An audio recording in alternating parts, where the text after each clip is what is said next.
Chapter 22 Blood and Shadows. They drove deeper into the country, where the roads narrowed and twisted like snakes.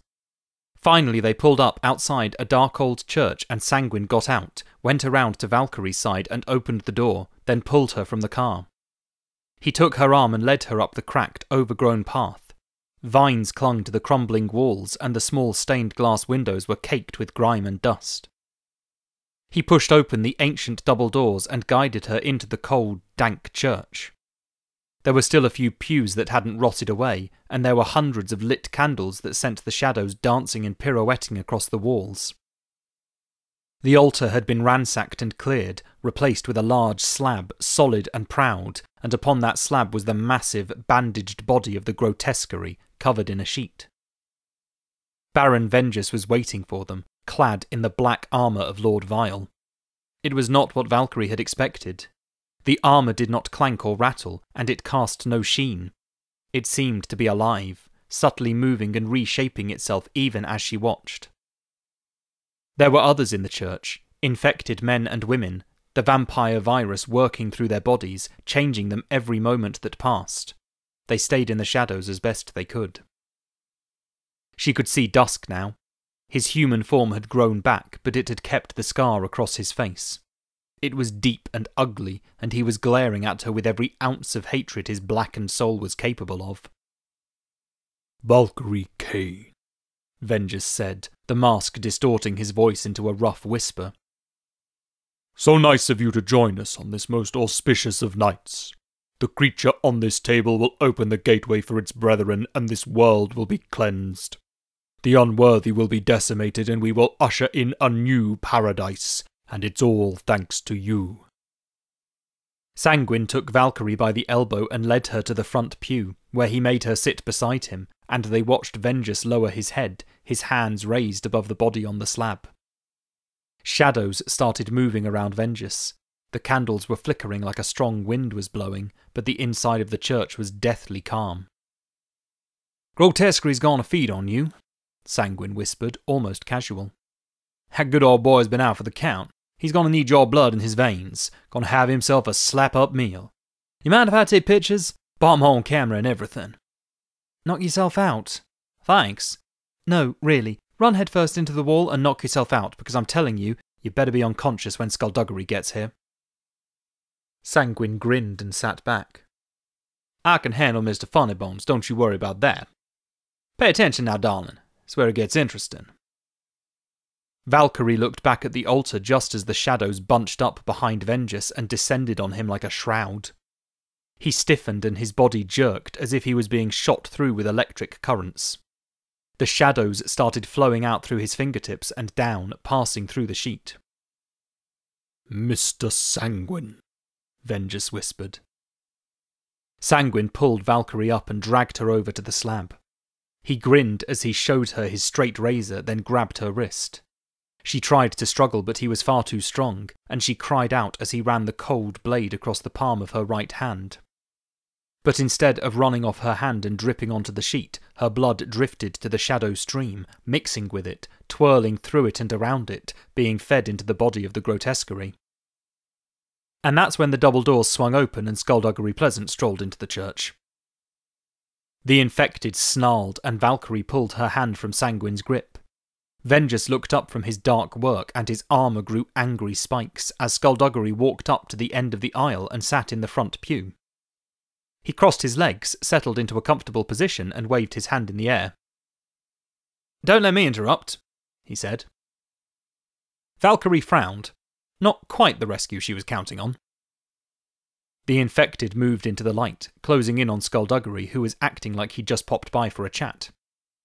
Vengeance sent the last of the shadow stream into the Skulduggery and then stepped back. Valkyrie saw him sag slightly. Vengeance brought his hands up to his head and undid the latches on the mask, lifting it off. His face was pale and shiny with sweat. His eyes were narrow and cold. "Abomination," he said. "You came here alone, no cleavers with you? Mr. Bliss isn't by your side?" "You know me, Baron, I like to take care of things myself. Also, when you beat me up you broke my phone, so..." a smile now cracking across Vengeus's lips. Did you come here to witness the beginning of your end? No, not really. I just came here to do this. Skulduggery reached into his jacket, pulled out a small black satchel and lobbed it onto the slab. It landed on the sheet, over the bandaged chest of the grotesquerie. Vengeus gazed at it, reaching out. Wouldn't do that if I were you, Skulduggery said, holding up a small device. One push of this button and this lovely little church is decorated with bits of your god. A bomb? Vengeus said, anger rising in his voice. His armour swelled and thickened protectively. You think explosives could harm a faceless one? But that's not a faceless one, is it? At least not a whole one. I expect it's a tad fragile, actually, after spending all that time locked away in a wall. And I'm betting all this has taken a lot out of you, too. That one little bomb could take you both out at the same time. Well, I say little, but it's actually about 15 times more powerful than the last one I threw at you, and you remember how sore that was. Sanguine pushed Valkyrie closer to the slab. You'll kill her right along with all of us. I don't have to, Skulduggery said patiently. I either press this button and foil your insidious plot and kill my friend while I'm at it, or I don't, and we leave. And you just wait another 3 years for the next lunar eclipse. It's up to you, Baron. Vengeus observed him. Take her. Dusk stepped forward. The girl must die! Silence! Vengeus roared. He locked eyes with Dusk until the vampire backed down, the flickering candlelight playing on his scar. Vengeus looked back at Skulduggery. Take the girl, he sneered. You won't get far. We'll get far enough. Valkyrie? Valkyrie held her hands out to Sanguine. He glared at her, then put his straight razor on the slab and muttered. He undid the shackles and stepped back. Valkyrie joined Skulduggery as he moved into the aisle, but not before she snatched up the razor. Hey! Sanguine shouted. Be quiet, Vengeus snapped. She has my blade. I said be quiet. Sanguine shut up. Valkyrie folded the blade into its handle and stuck it in her pocket. She moved backwards at Skulduggery's side, and the infected moved with them. You're only delaying the inevitable, Vengeus said. With this armour I am the most powerful living being in this world. But are you happy? Skulduggery mused, clicking the fingers of his free hand and summoning a flame. He cast the fireball behind them, at the ground near the doorway. The infected hissed at the flames. Vengeus still hadn't moved any nearer to the satchel of explosives. I will take you apart, abomination. So at least I have that to look forward to, Skulduggery said. You won't want to make any sudden moves until we reach the road. I'll know if you crazy kids disturb the air around the nice bag of explosives. Blow it up, Valkyrie murmured out of the corner of her mouth. Can't do that, Skulduggery replied in a whisper. He moved his hand and the flames parted in the doorway and they backed through them out into the night air. Why not? Not a bomb, he replied softly. It's a bag with a collapsible jack for changing tyres. What about the remote? It opens my garage door. Don't tell them, it doesn't even have any batteries in it. He waved his hand and the flames came together again to block off the exit. They kept walking backwards to the Bentley, keeping eye contact with the infected through the flames, making sure no one cheated and rushed out too early. Do we have a plan? She asked as they backed away from the church. We need to get the grotesquerie away from the bad guys, he said. So we'll have to split up. I'm going to leave, you're going to hide under the van, wait until they load the grotesquerie in there, and then you're going to drive off right out from under their noses. What? It'll be really funny, trust me. Skulduggery, I'm 13. I can't drive. He looked at her. What do you mean you can't drive? Am I talking in code? I can't drive, Skulduggery. But you've seen others drive, haven't you? You've seen me drive. I dare say you've seen your parents drive, so you know the fundamentals. She stared at him. I know the big round thing sticking out of the dashboard turns the wheels. That fundamental enough for you? The van over there is an automatic. You put it in drive, you go. You press one pedal, you go fast. You press another pedal, you stop. Easy. She stared at him. Oh, bloody hell, she muttered and darted for the van, sliding beneath it as Skulduggery jumped into the Bentley. The Bentley's engine roared, the tyres spun, and it sped away from the church as a wave of darkness erupted from the doorway, extinguishing the flames. Dusk led the infected as they poured out into the night, followed by Baron Vengeance, tendrils of shadows wrapping and coiling around him like angry snakes. He hurled the satchel to the ground and the jack bounced into the long grass. He whipped the darkness against an infected woman who was blasted off her feet by the impact and went sailing high through the air. Valkyrie stayed under the van and kept very, very quiet. She saw Billy Ray Sanguine walk up. "She took my blade," he said. "Again." "I don't care about your blade," Vengeance snapped. He turned to one of the infected. "You, move the grotesquerie into the van. This place will soon be teeming with cleavers and I can't risk them damaging it." The infected hurried into the church, then came back out carrying the crate. Taking extra care, they loaded it into the van.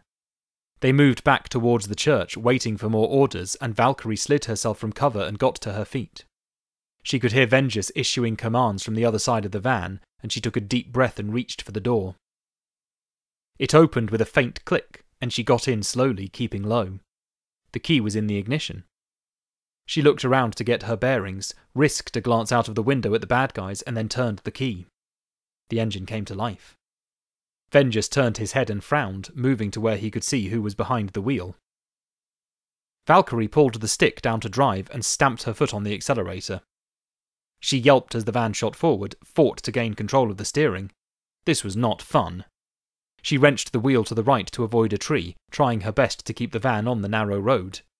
She saw the infected running behind, but she couldn't afford to give them too much attention. It was seriously dark outside and she didn't know where the lights were. She took one hand off the wheel long enough to flick a lever, and the wipers dragged themselves across the dry windshield. She went over a rock and bounced in her seat. She tried another lever, and the indicator started blinking.